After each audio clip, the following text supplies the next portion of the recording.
Si vous voulez vraiment que votre chiffre d'affaires avance, ou du moins, si vous voulez que votre chiffre d'affaires explose, il va falloir maîtriser l'outil marketing. Parce que marketing veut dire comment je fais pour que des personnes qui ne me connaissent pas, des personnes qui ont déjà vu mon produit viennent vers moi et ils achètent.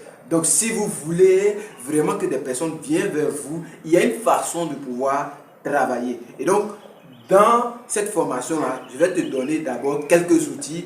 Dans une autre formation, nous allons aller encore plus loin dans le marketing. D'abord, il faut savoir que lorsqu'on est entrepreneur, la personne qui fait développer notre entreprise, ce sont des clients. On a beau avoir des beaux sièges, on a beau avoir des ordinateurs, des outils, tout ce qu'il faut. On a beau avoir un bon produit, mais si les clients ne viennent pas dans notre entreprise, nous n'allons pas pouvoir survivre.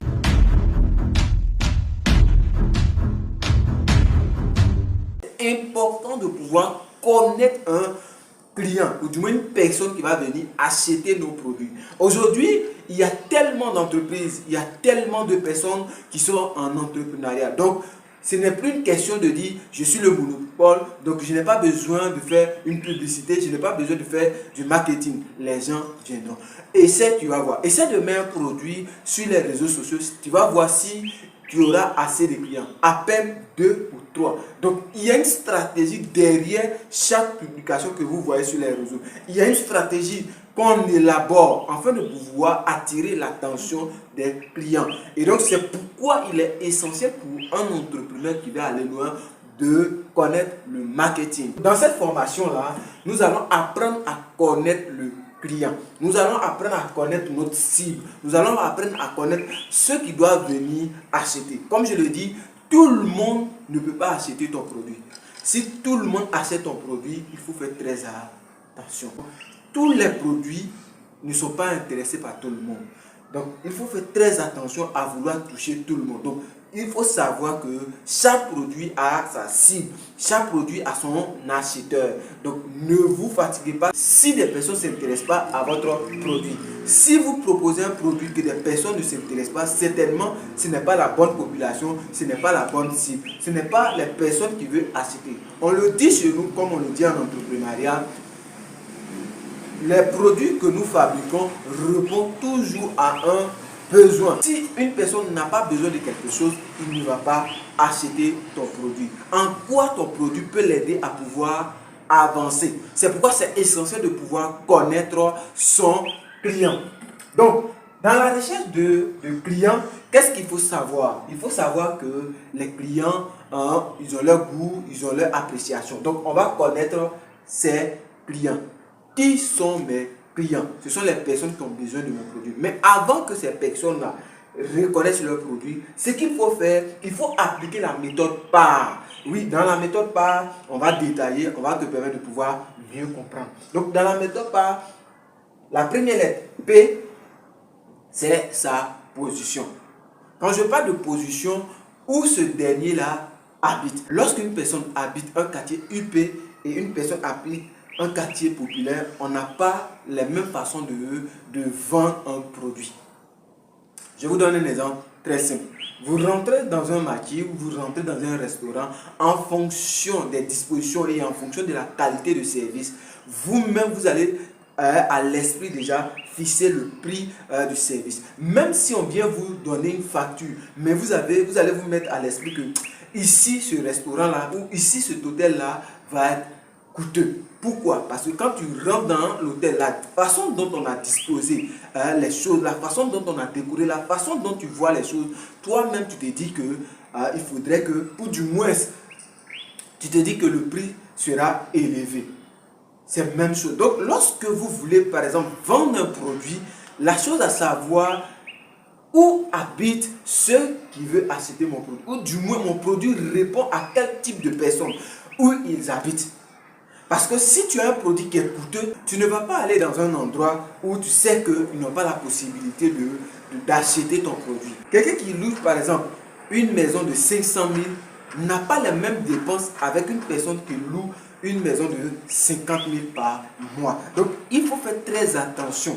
Quand nous voulons offrir un service ou un produit à une personne, est-ce que mon produit correspond à la personne là? Est-ce que le quartier que la personne habite là me permet de pouvoir acheter mon produit? Si ce n'est pas le cas, alors il faut revoir ton offre. Soit tu changes de population, ou tu changes de lieu, ou tu changes ton produit.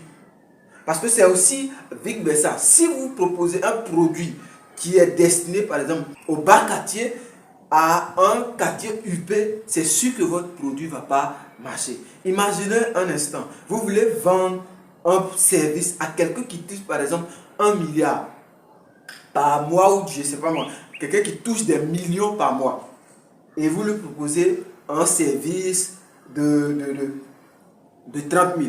C'est ce qu'il ne va pas acheter. Pourquoi? Parce qu'il va se dire que ce service-là, peut-être, n'est pas de bonne qualité. Ce service-là ne va pas lui permettre de pouvoir aller loin. Donc, lorsque vous voulez proposer un service, il faut aussi voir là où la personne habite. Ça te permet aussi de pouvoir proposer le bon service. Savoir aussi là où il fréquente. Ses fréquentations. Parce que quelqu'un qui a l'habitude de fréquenter, je dis n'importe quoi, des bars, ou quelqu'un qui a l'habitude de fréquenter des bibliothèques, quelqu'un qui a l'habitude de fréquenter des lieux d'études, n'auront pas les mêmes besoins. Donc, il faut faire très attention lorsqu'on veut proposer son service à une personne. C'est essentiel et c'est important pour un entrepreneur. Deuxième chose, c'est de pouvoir connaître l'âge de mes clients. Je le dis toujours, un bébé n'a pas les mêmes besoins qu'un adulte. Ou un bébé n'a pas les mêmes besoins qu'un jeune ou un vieux. Vous savez, quand on est vieux, qu'est-ce qu'on cherche à faire? On cherche à pouvoir voir si on a vraiment atteint des objectifs. On cherche à construire. On cherche à réaliser des choses qu'on n'a pas peut-être réalisées quand on était moins jeune. Mais un bébé, qu'est-ce qu'il pense? Il pense à boire, à manger. Donc, si vous voulez proposer un service ou un produit, il faut faire très attention à l'âge. Ne venez pas proposer une nourriture d'adulte à un bébé. C'est impossible qu'on achète pour le bébé. Donc, lorsque vous voulez proposer un service, il faut étudier l'âge. Certaines personnes disent qu'il faut segmenter les bébés, les jeunes, les vieux. Et donc, pourquoi? Parce que chaque produit va correspondre au tranche d'âge. Donc faites très attention parce que tout le monde, aujourd'hui, il y a certaines personnes qui veulent vendre à tout le monde, ce qui n'est pas possible. Même un bébé, si vous vendez par exemple un ordinateur ou si vous vendez un appareil électronique, vous n'allez pas vendre des appareils que des grands utilisent, des ordinateurs, tout ça. Si vous voulez concevoir des appareils électroniques pour bébé, vous allez utiliser des Android éducatifs. Pour des bébés.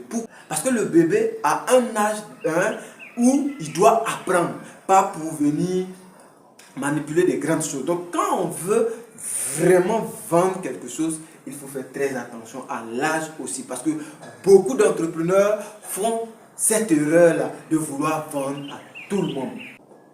Le R, le revenu. Lorsque vous voulez aussi vendre un produit, lorsque vous voulez faire des affaires, lorsque vous voulez vous lancer en entrepreneuriat, il faut faire très attention.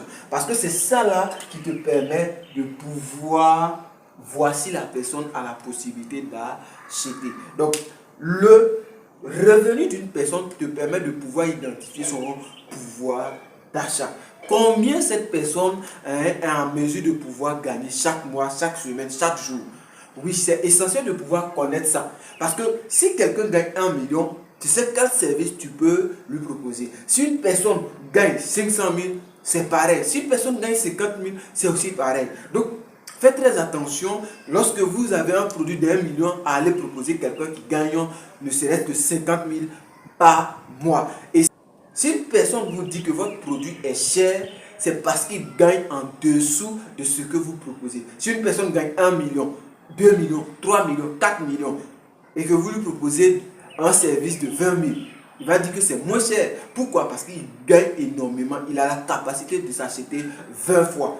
Donc, faites très attention. Quand une personne vous dit non, votre produit est cher, votre produit est coûteux, certainement, c'est parce qu'il n'a pas assez de moyens pour s'offrir ce service ou ce produit-là. Donc, quand vous proposez, si une personne dit c'est cher, ne vous inquiétez pas, allez chercher la personne qui a la capacité de pouvoir vraiment acheter votre service. Moi, je suivais un documentaire et j'ai vu que des gens peuvent effectuer des achats de 19 000 euros par jour et ça ne dit rien.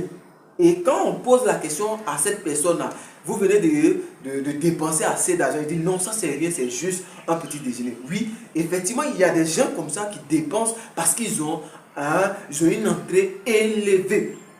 Donc, pour lui, dépenser une telle somme n'est rien par rapport à ce qu'il gagne. Donc, lorsqu'on veut proposer un service, il faut faire très attention. Car par exemple, d'Apple, vous voyez que les produits Apple sont chers, mais toujours ils ont des clients. Pourquoi? Parce qu'ils ont su cibler les personnes qui ont assez d'argent. Ils ont remarqué qu'il y a un type de personnes qui peut acheter leur service. C'est ce qui les intéresse. Le reste, s'ils n'ont pas d'argent pour acheter, c'est leur problème. Ils ne ciblent pas tout le monde. Ils ont ciblé ceux que leur revenu est élevé. Et donc, si vous voulez cibler une personne, aussi étudier ce qu'il gagne comme par mois ou bien ce qu'il a la capacité de gagner. Donc vous vous posez la question, mais est-ce que je vais poser la question à telle personne? Non, mais il y a des renseignements. Vous allez peut-être demander il fait quelle profession, vous allez demander qu'est-ce qu'il fait comme travail. Donc si par exemple il est entrepreneur et que son entreprise peut gagner tel, donc ça vous donne au moins des indices. Quelqu'un qui est ingénieur, donc la probabilité qu'il gagne au-dessus de 500 000 est fort. Donc c'est pour dire quoi? Lorsqu'on veut lancer un produit, on se permet de pouvoir étudier le profil d'une personne. On se permet de pouvoir étudier le profil. Donc, je vais prendre mon produit et je vais adresser ce produit-là à tel type de personne. Je vais prendre mon produit, je vais adresser à tel type de personne. Il gagne combien? Moi, mon produit, ce que je suis en train de faire actuellement, c'est pour Monsieur Is. Monsieur Is a la possibilité de gagner des sommes par mois. Et donc, il est en mesure de pouvoir vraiment acheter mon produit. Donc, si vous ne connaissez pas le revenu, c'est un peu plus difficile. Et quand je parle de revenu, peut-être que tu te poses toujours la question de savoir, mais si je ne connais pas le revenu. Non, c'est aussi fixer le prix de ton produit. Et quand tu fixes le prix de ton produit, sois fier d'avoir fixé ce prix-là. Ne dis pas, bon, est-ce que moi-même, est-ce que c'est cher ou est-ce que c'est moins cher ou est-ce que non. Si vous dites que votre produit est 10 000, restez sur 10 000. Il y a forcément des personnes qui sont capables de pouvoir acheter ce produit-là. Et donc, il n'y a pas de raison de diminuer un produit. Soit vous donnez comme cadeau ou c'est 10 000. Donc, la dernière partie, la lettre T, c'est le travail. Oui. Le travail, c'est vrai que si j'ai parlé de revenus ou d'entrée, si une personne est entrepreneur, mais ici le travail concerne les outils qu'il va utiliser pour pouvoir effectuer son travail. Vous ne demanderez pas à un maçon s'il a un thermomètre. Non. Mais si vous partez dans une administration, vous allez remarquer qu'ils ont des ordinateurs, ils ont des imprimantes. Pourquoi? C'est l'outil qu'ils ont besoin pour pouvoir fonctionner. Donc c'est aussi valable pour des entrepreneurs qui veulent vendre. Mon produit répond à quoi? Est-ce que c'est fait pour les entreprises? Est-ce que c'est fait pour les sportifs? Est-ce que c'est fait pour les mécaniciens? Est-ce que c'est fait pour telle personne? Et aussi, lorsque tu connais le travail de ton client, c'est un peu plus facile de savoir est-ce que c'est renouvelable chaque 6 mois, chaque 1 an, chaque 2 mois, ainsi de suite. Parce que quand tu sais que tel entrepreneur renouvelle son équipement chaque mois, tu sais comment tu vas fonctionner. Puisque ton produit répond aux besoins d'un entrepreneur particulier. Donc, lorsqu'on veut lancer un produit, lorsqu'on veut lancer un service, la chose aussi à tenir compte, c'est de pouvoir voir quels sont les équipements qu'il a besoin. Ma cible utilise quel équipement? Pourquoi il utilise ça? À quelle fréquence il utilise? Donc quand je sais à quelle fréquence ce dernier-là utilise tel équipement, moi, en retour, je commence à me préparer. Et ça te permet de pouvoir savoir comment travailler. Un cas pratique. Il y a des personnes, pour pouvoir travailler, ou du moins, leur travail consiste à faire 2 heures. 2 heures. Par exemple, de midi, ou du moins de 8 heures à 10 heures. Et puis, ils sont en train de faire autre travail.